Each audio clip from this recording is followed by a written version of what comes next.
तो दोस्तों हम बात करने जा रहे हैं कीवा स्वासरी सिरप के बारे में।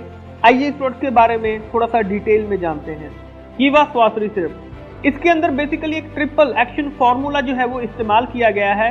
जैसे कि इसके अंदर आपको नेचुरल एंटीबायोटिक्स, नेचुरल एंटीस्पास्मोडिक और नेचुरल इम्यूनिटी बूस्टर जो है वो आपको मिल जाएंगे। जी हाँ दोस्तों, नेचुरल एंटीबायोटिक्स के तौर पर जैसे कि गिलोय, तुलसी, चिरियाटा, पपाया, पिपली एंड भूमि आंवला, ये आपको नेचुरल एंटीबायोटिक के तौर पर मिलते हैं।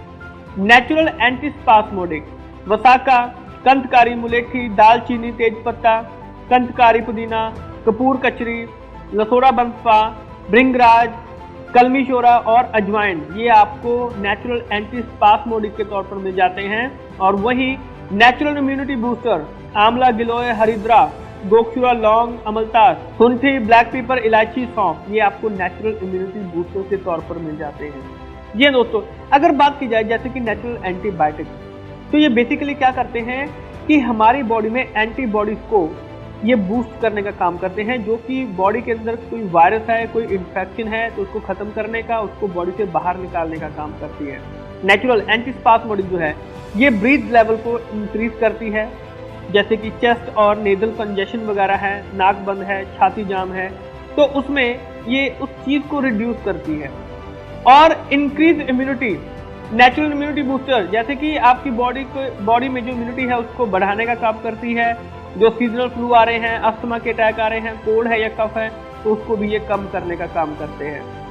दोस्तों नेचुरल एंटीबायोटिक्स की अगर हम बात करें तो एंटीबायोटिक्स क्या करते हैं, ये एक तरह की जो बॉडी के अंदर जो बैक्टीरिया है जो हमें नुकसान पहुंचाता है, जिसकी वजह से जो इन्फेक्शन है वो फैलती है, तो इसको ये रोकने का काम करता है।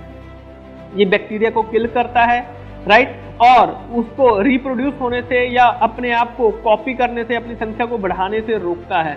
इसलिए जो एंटीबायोटिक का मतलब है कि अंगेज लाइफ को बढ़ने से रोकता है, बैक्टीरिया की लाइफ को बढ़ने से रोकता है, उसको खत्म करने का काम करता है, इसलिए इसको एंटीबायोटिक बोला जाता है। वही नेचुरल एंटीस्पास्मोडिक की बात करें तो हमारी बॉडी में जो मसल्स होते हैं, मसल में जो स्पाज्म हो रहे हैं, जो क्रैम्प्स वगैरह पड़ रहे हैं, तो ये उनको रोकने का काम करता है और ईज करने का काम करता है, राइट। और वही दोस्तों इम्यूनिटी बूस्टर, जैसे कि प्लांट्स जो होते हैं उनके अंदर फ्लेवोनॉइड्स, विटामिन सी और कैरोटीनॉइड्स जो होते हैं ये बहुत अच्छी मात्रा में होते हैं, जो कि इम्यूनिटी को बढ़ाने का काम करते हैं। जो फ्लेवोनॉइड रिच हर्ब्स होती हैं उनके अंदर एंटी इन्फ्लामेटरी एक्शन भी होता है, और यही एंटी इन्फ्लामेटरी एक्शन का जो इफेक्ट होता है ये इम्यून स्टिमुलेंट एक्शन जो है उसको प्रोवाइड करता है। रिजल्ट क्या मिलता है कि हमारी बॉडी को अंदरूनी तौर पर जो ताकत है वो मिलना शुरू हो जाती है और हम जल्दी बीमार नहीं पड़ते हैं। और दोस्तों वही अगर हम बात करें इंग्रेडिएंट्स की, बहुत ही शानदार इंग्रेडिएंट्स इसके अंदर यूज किए गए हैं, जैसे कि अमलतास, कंथकारी, तुलसी, आंवला, गिलोय, पपाया, पुदीना, सत्वा, कपूर कचरी, अजवाइन, तुलसी, पिपली, भूमि आंवला, सौंफ, इलायची, ब्लैक पेपर, हरिद्रा, चिरियाटा, गोखुरा, कलमी शोरा, भृंगराज, बंसपा, वसा, मुलेठी, दालचीनी, सोडा, हनी, तेजपत्र और लौंग, ये सभी जो इंग्रेडिएंट्स हैं ये कीवा स्वासरी सिरप के अंदर आपको यहाँ पर मिल जाएंगे। और कौन कौन सी इंडिकेशन में आप इसको इस्तेमाल कर सकते हैं, जैसे कि अस्थमा है, लंग इन्फेक्शन है, कफ, कोल्ड, ब्रोंकाइटिस, सोर थ्रोट और साइनसाइटिस, इन सभी इंडिकेशन में आप इसका इस्तेमाल कर सकते हैं। बेनिफिट बहुत ही शानदार बेनिफिट हैं, जैसे कि अगर आपको लंग्स के संबंधी समस्याएं हैं, कफ वगैरह रहती है, तो उसमें आप कीवा स्वासरी सिरप को इस्तेमाल कर सकते हैं। सांस के संबंधी प्रॉब्लम आ रही है, ब्रीदिंग प्रॉब्लम आ रही है, तो उसमें इस्तेमाल कर सकते हैं। रेस्पिरेटरी डिजीज वगैरह हो गए तो लंग्स की फंक्शन को एफिशिएंटली काम करने के लिए इसका इस्तेमाल कर सकते हैं। और साथ में इसका एंटी इन्फ्लेमेटरी एजेंट के तौर पर भी ये काम करता है, ताकि जो सोजिश है जैसे स्वेलिंग वगैरह या नाक में इरिटेशन हो रही है तो उसमें भी आप इसका इस्तेमाल कर सकते हैं। नोज ब्लॉक है, स्नीजिंग हो रही है, रनिंग नोज है, तो उसमें ये बहुत ही शानदार रोल प्ले करता है।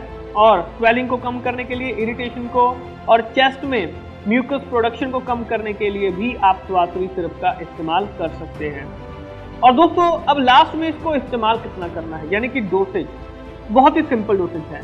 नॉर्मल कंडीशन में 2 चम्मच जो है दिन में 2 बार आप इसको ले सकते हैं। एक्यूट कंडीशन में, यानी कि अगर थोड़ी सी प्रॉब्लम है तो 2 चम्मच दिन में 3 बार ले सकते हैं। और अगर क्रॉनिक कंडीशन है, हालत जो है वो ज्यादा खराब हो चुके हैं, तो 2 चम्मच दिन में 4 बार आप इसको ले सकते हैं। जी हाँ दोस्तों, ये बहुत ही शानदार प्रोडक्ट हैं जिसके कि जो रिजल्ट भी वो बहुत ही हमें शानदार देखने के लिए मिलते हैं।